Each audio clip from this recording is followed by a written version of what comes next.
प्यारे साथियों, खम्मा गणी गोपालिया शॉर्ट हैंड क्लासेस की डेली न्यूज़पेपर डिक्टेशन सीरीज में आपका स्वागत है।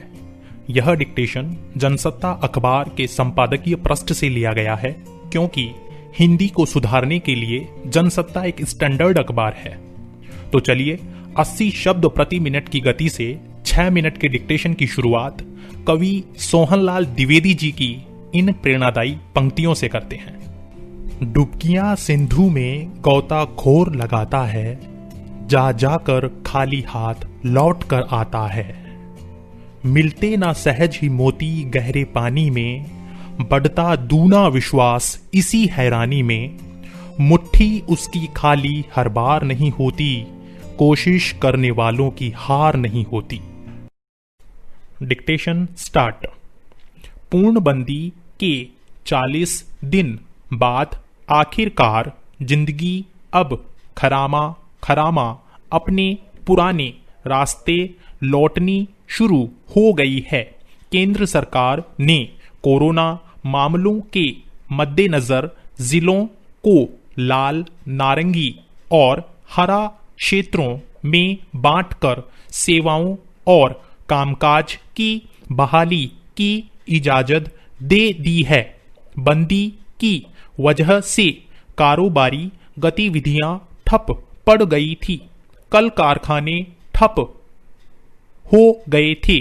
ऐसे में उद्योग जगत का दबाव था कि बंदी को लंबे समय तक आगे न बढ़ाया जाए, मगर जिन राज्यों में कोरोना के मामले लगातार बढ़ रहे हैं और उस पर अंकुश लगाना चुनौती बना हुआ है, उनका दबाव था कि बंदी को और आगे बढ़ाया जाए।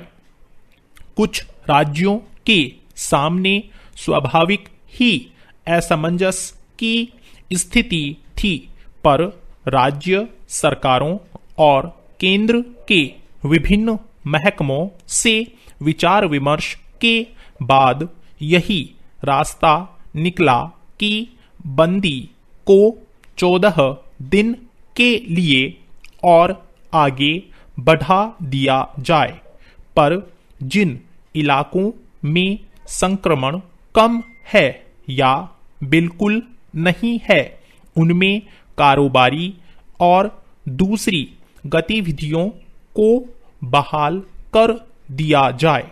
हालांकि अभी स्कूल, कॉलेज, रेलें, हवाई जहाज, बस सेवाएं पूरे देश में बंद रहेंगी।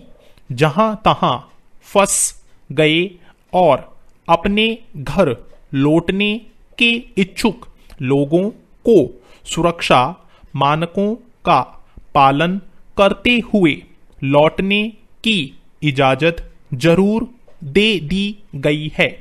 जहां संक्रमण के मामले बिल्कुल नहीं पाए गए, वहां कारोबारी गतिविधियों को बड़े पैमाने पर शुरू करने की छूट मिली है, पर जहां कम मामले हैं, वहां कई कारोबार बंद रहेंगे।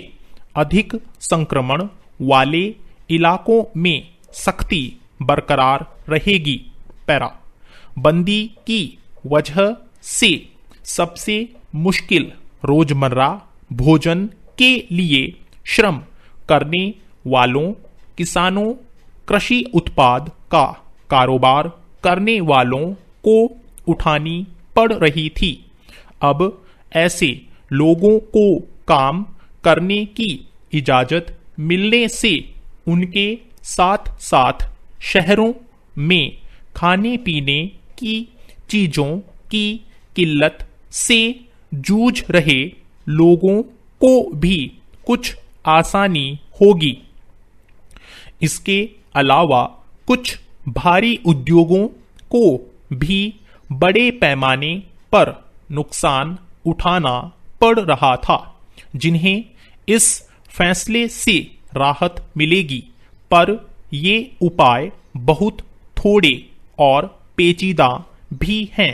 इससे किसानों को खेतों में काम करने, फसलें बेचने में बेशक कुछ आसानी होगी, पर चूंकि पाबंदियां जिलेवार स्थितियों को ध्यान में रखते हुए हटाई गई है, इसलिए उन्हें भी कुछ कठिनाइयों का सामना करना ही पड़ेगा।